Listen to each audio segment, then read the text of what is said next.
Parce que c'est aussi ça le problème. Lorsque l'on va commencer, par exemple, à casser l'église Shekinah, parce que c'est cette église qui a construit sur, effectivement, la rivière Ndjili. Oui, vous serez ça bougeait, maintenant l'eau ne respire plus, l'eau ne coule pas. Vous serez le premier à crier, à sortir dans la rue pour vilipender le chef de l'État, vilipender les autorités. Parce que dans l'autre côté, je reviens sur la question. Vous allez laisser ceux qui ont construit la baie de Ngaliema, il faut faire les deux à la fois. Il ne faut pas faire de la fixation. Ce n'est pas une question de baie de Ngaliema ou de la rivière Gombe, c'est une question c'est là où les forts ont construit aussi. Non, c'est une question holistique. Je vous parle de Shekinah, qui a plus de 100 000 fidèles. Ce n'est pas un moindre. Donc il ne faudrait pas ici faire de la stigmatisation. Ok? Donc allons sur des questions structurelles qui nous permettent de répondre aux problèmes structurels. Donc ici, le problème est réel, c'est que la population doit comprendre l'impératif de sauvegarder la tranquillité publique, l'ordre public, en laissant le travail, les gouvernants faire correctement leur travail, sans interférence, sans pression quelconque. Et que les gouvernants doivent également agir en toute responsabilité, en mettant de côté des considérations liées effectivement aux immunités, aux privilèges de certaines fonctions.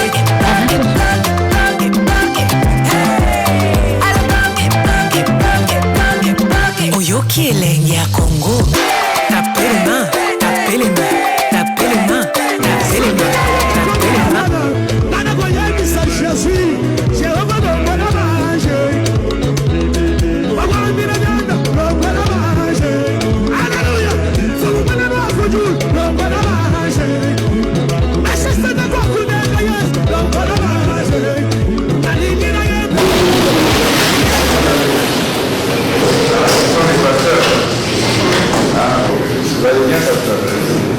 Nous subordonnons cette identification par la gratuité, c'est-à-dire qu'il n'y a pas l'argent à payer tout ça.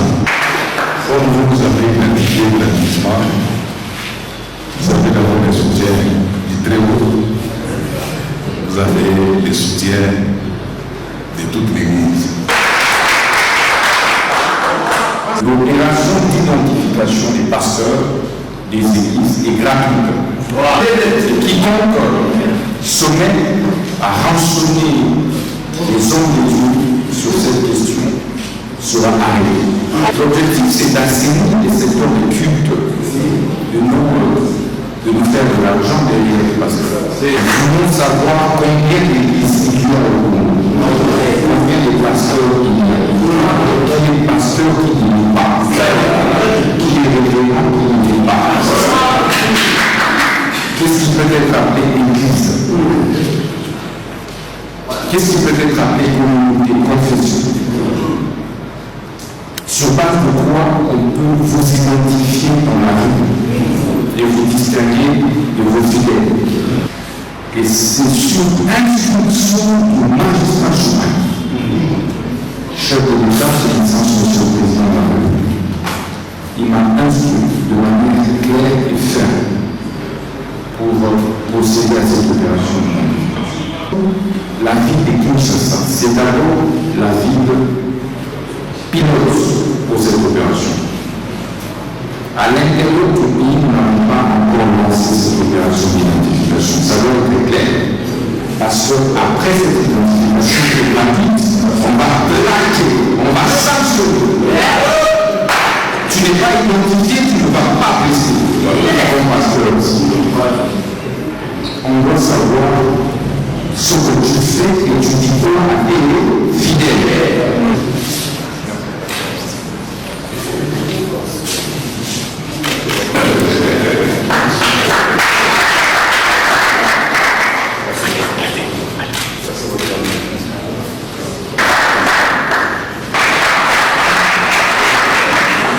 Faites-vous identifier, c'est gratuit. Encore une fois de plus, merci Excellence pour la gratuité. Comme vous partez au Conseil des ministres, n'oubliez pas de dire au Président de la République que nous sommes contents pour la gratuité relative à l'identification.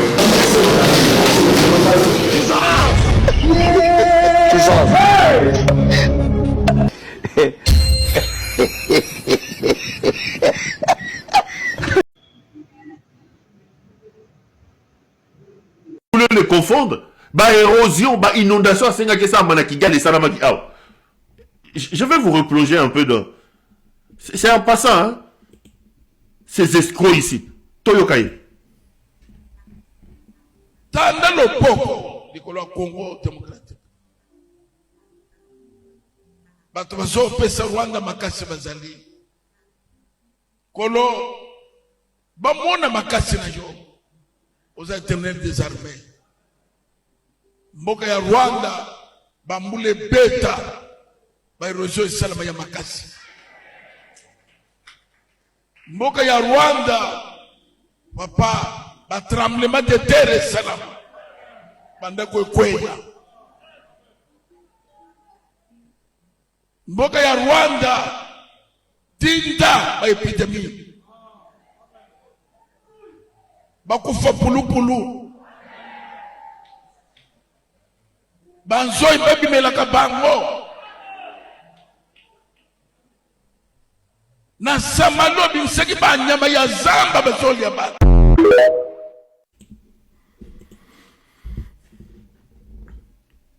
Mais avant que Dieu, de cet aventurier de Mukuna, aille troubler Kabila, commencez par poser une dumbo ya libolongwa mwidoyo, Molasso, l'aventurier des soi-disant évêques Mukuna ici, commencez par lui poser la question de savoir si les dieux qu'il avait... Tandaluboko,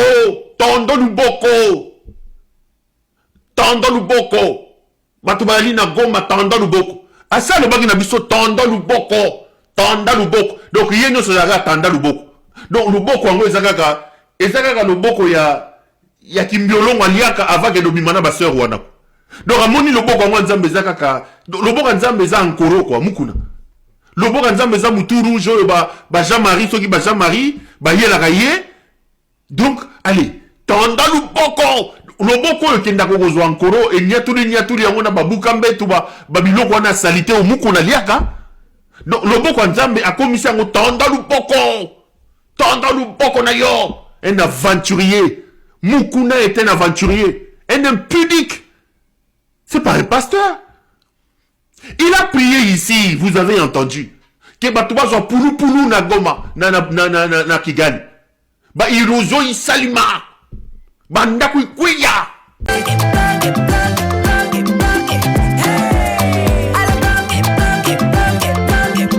Oyoki elenge ya Congo. Tapez les mains, tapez les mains, tapez les mains, tapez les mains, tapez les mains, tapez les mains, tapez les mains.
C'est comme ça que la manière, on l'a profité à la mouki.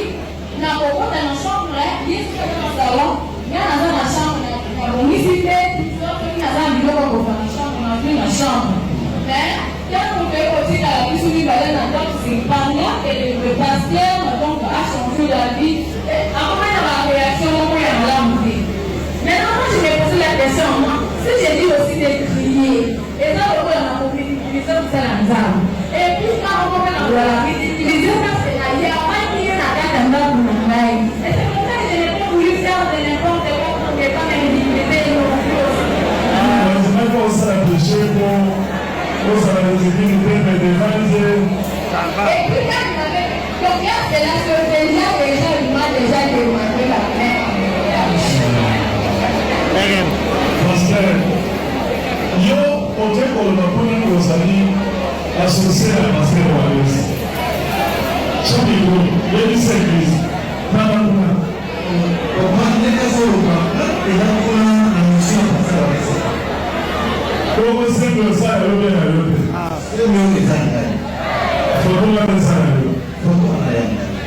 Yo, ne voyons à Salamaka. Ce frère ici a fait des choses.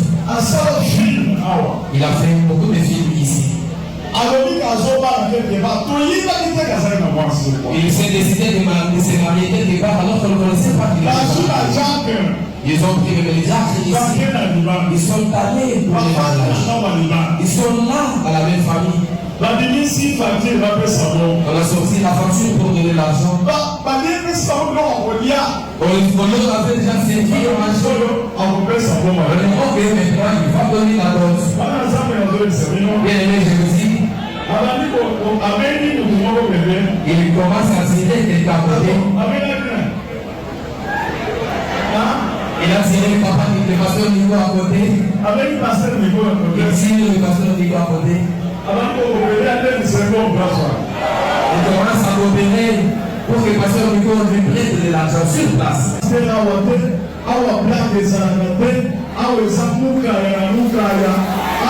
Sanctification, azali avantilier, ozolo bandini na bobani na yo yewa.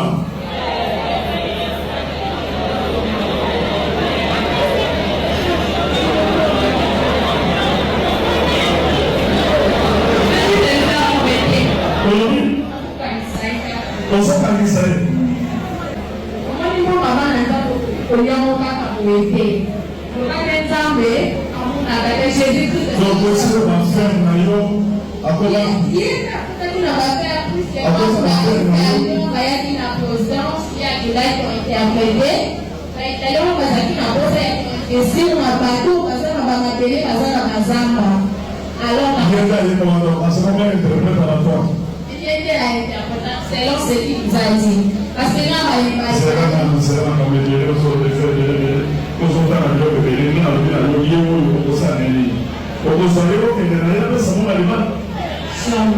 jamais ne le yo comme la scène. Non, je ne sais pas comment je pense son enfant. Je ne peux pas regarder chez moi mon enfant bâtard, non. Mais non,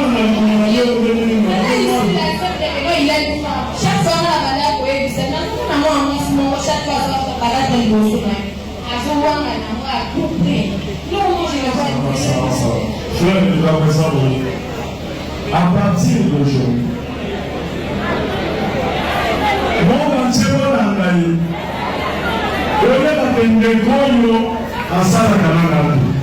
Le monde entier venait de suivre de ses frères ne travaillent aucunement avec moi. Et les pasteurs, il y a beaucoup d'aventuriers qui marchent avec mon nom.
Viens chercher ton enveloppe.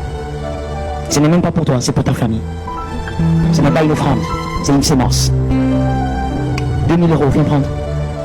C'est pour cette fois-ci tu dois faire saigner ton compte. Ça a tout un sens. J'attends une mère, un père. Ce sont des générations. Si c'est tout ce qu'il reste, il faut aller avec la foi jusque-là. Tokoboma beglisi wana. Surtout yo soni kafuta mbebu rouge. Okasangula zobota na kisantu. Denis laisse le roi de Caroline. Moïbi. Bakakeza. Ba Micheline Chabani. Ba Patrice Ngol. Tala muturo yokaba osala. Pati ya farine na boulangerie mama poto. Tala muku na ba paquet. Passer ba paquet. Et Kenenge rectangle. On aime quelqu'un, la preuve de l'amour, c'est le temps. La preuve de l'amour, c'est le temps. Quand des gens s'aiment, ils passent du temps ensemble. J'aime ma femme, je passe du temps avec elle. La preuve de l'amour, c'est le temps. Quand il n'y a pas de temps, il n'y a pas d'amour. Congolais. Mototo a commis qu'à pasteur. Ba comprendre que ce que du mois parti en Nakatema, Atema Puta, ba komi kometa bambunda, papa, ba komi ali ba komi obena batunambom, bandeko. Bobima na masolo wana. Masolo wana, ba pexi moto nzambe te, nzambe zayo moko. Nzambe zayo moko bandeko na ngai. Comment baninga na bino ba manipuler bino, ba komi sa bino faible. Ça la gêne. Bazoti na bino na ba gêne. Wana malaria, wana typhoïde, bazoti no ça la gêne. Mais babomi yo lisusu. Poza ya kokufa. Mbongo na kosomba chasa mala ya maya malaria wana ngote. Tonga ya dipirone ozala ngote. Mais okena l'église, bazobiso o consultation. Est-ce wale sa ba Marcelo bangoto na ba pasteur ba konde bazara bangoto. Est-ce que basa ba docteur médecin pour basala bato ba consultation. Hein? Bande kunangai. Ba mukuna, ba mutombo. Ba peto ba bibi bibiao. Basala bato ba consultation, bato ba tona mebele na ba walesa. Aye kaka bonde la sibibu au PC $50, $100 raté. Aye oh bande kunangai. Enda ko examen na l'hôpital. Batala ba bendi na ba bendi batalo yozanamo. Baza ba docteur te. Baza ba escroc. Ba faux diona baza ba escroc bazo bomabino. Ba bomabino ba congolais. Ba kino na ba kinoise. Bokoma idem na kay veiller de prière. Au côté kate. Ma belo eza etonami na nyoso au profiter